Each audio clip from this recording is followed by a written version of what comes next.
As we come to the end of the Homestead Income Framework enrollment period, I've been thinking a lot about my past 20 plus years in this journey. I've been thinking about myself as a young stay-at-home mom with young kids.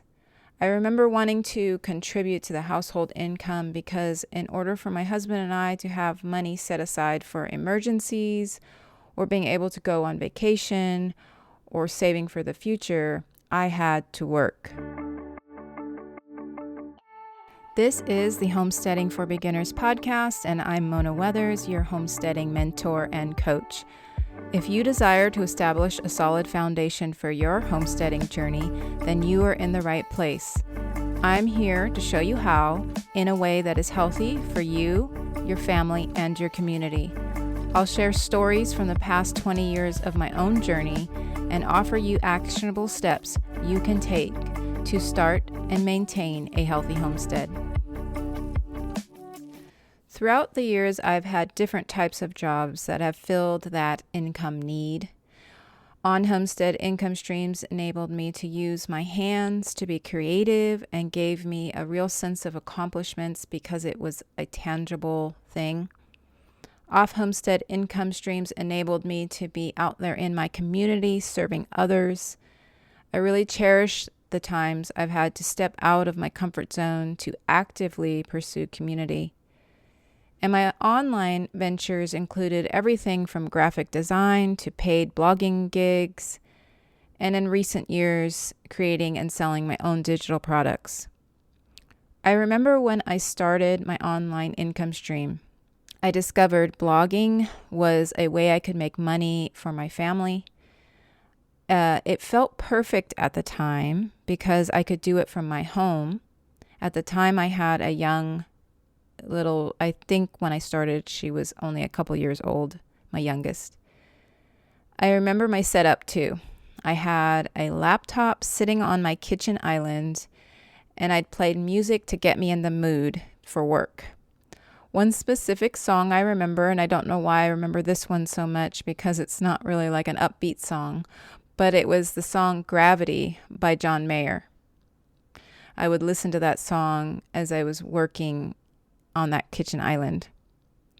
All of these memories I have of the years I've worked side gigs to help generate an income for the family bring back some fond memories, but also memories of heartache. Most of the time I didn't know what I was doing, but I was determined to keep taking action steps toward progress. I have this drive that I can't really explain, but it always keeps me towards progress. Now that my skill set includes so many things that I, for the most part, learned on my own, I look back and think about how much time and money I would have saved and made if I had just invested some of it into paying someone who knew more than me. I could have skipped over the wasted time of going down rabbit holes that led nowhere. I could have figured out the people I wanted to serve way earlier. I could have gotten clear on the message I wanted to share with those people sooner as well. If I could go back 15 years and give myself a bit of advice, I would have walked into the little coffee shop / bagel shop. It was a really neat shop called Cappy's Bagels and Brew. But it had free Wi-Fi, so that is why I went there. It had coffee, bagels, and Wi-Fi, free Wi-Fi. And that was when free Wi-Fi was a new thing, by the way. Anyway, I would have sat down beside my younger, less confident self and said, "You're doing great. You have a big heart to serve people. I see you need to make an income to help your family. I know a way better way that will keep you from wasting so much time away from your family and will make you more money."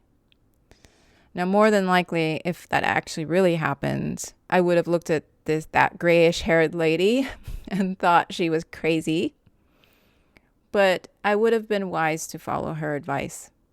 I share this all to say I know the Homestead Income Framework program is not for everyone, but if you really do want to generate a meaningful income by building your online income stream, Start by creating your own digital products from your passions and interests. Get clear on the people who you want to serve and do it in a way that aligns with your homesteading lifestyle and adds to your skill set. I'm going to end this episode by sharing an entry from my past blog that no longer lives on the internet.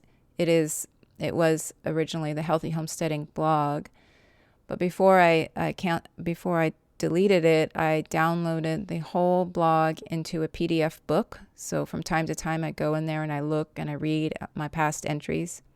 One blog post was from March 28th, 2011. That was 12 years ago.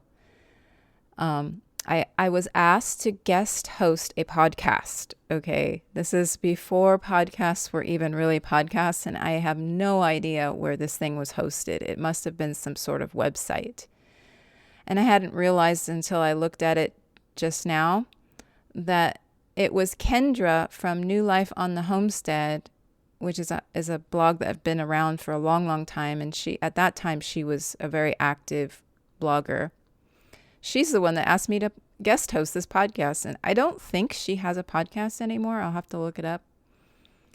But it was way back when her blog and Jill Winger from Prairie Homestead, it was like the beginning years of their blogging journey, or at least those particular blogs.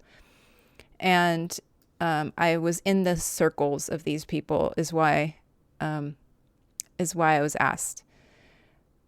So anyway, here's the entry from March 28th, 2011. The title was Podcast Posting Week, Monday Momentum. It was a series I did. It was Monday Momentum. So here goes. Well, guess what? I've been asked to be a guest host on a live internet radio show. I am super excited, but I'm also a little nervous because I've never hosted a radio show before. I was once a guest on a radio show years ago, and that was quite an experience. Other than being a guest on a radio show, I have no broadcasting experience, so hopefully I will be able to pull this off without embarrassing myself or the regular host. Kendra from New Life on the Homestead started this show only a few months ago. She talks about all things related to homesteading and prepping. I've enjoyed listening to the show because she is really passionate about her homesteading journey and being prepared for natural disasters or economic collapse. I've learned a lot about prepping through her blog and her show. To get myself ready for the show, I have decided to record a podcast every day this week until the show on Friday at 6 p.m. Pacific. So here is the first podcast. I really wish obviously I can't listen to those because it's a PDF, but I really wish I had recordings of all of those that week of podcasting. I also interviewed all three of my kids, so I have entries of those, which I don't have those audios either. I really wish I had that. That would have been a sweet memory to hear. It would have been a sweet voices to hear. I have one with my son here. For today's podcast, I've decided to interview my son.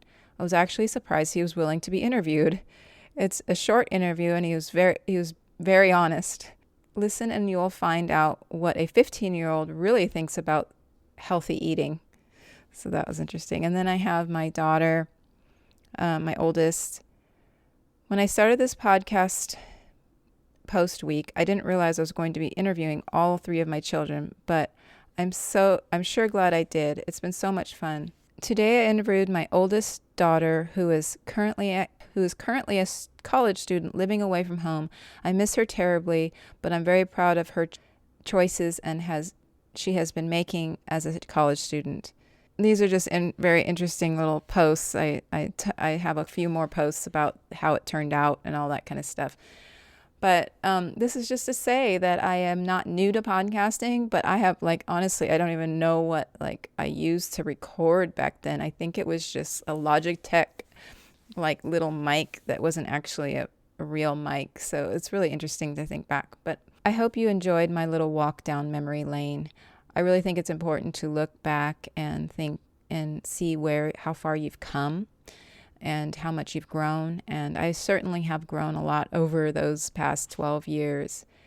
If you're listening to this before or on March 12th, I also wanted to officially invite you to the Homestead Income Framework. If you are just really wanting some guidance and some encouragement and the step-by-step process to get you starting your online income streams through creating digital products that you are passionate about, that help the people that you want to help, and in a way that is not just like spinning your wheels, in a way that actually gets meaningful income coming into your life and your homestead. If that sounds interesting to you, if that sounds like that you're the person that needs this, I want you to go to homesteadincomeplan.com/framework, and there will be this link. This link will be in the show notes, and I want you to read through the page there and really consider making 2023 the year that you don't waste any more time. The enrollment period for this program ends on March 12th. So if you're listening to this after March 12th, it has ended, but I will have other things available in the future. So make sure you get on my mailing list and you listen to the podcast, because I'll share it here as well. That's it for this episode. Thank you for listening. And if you have any questions, please feel free to reach out to me.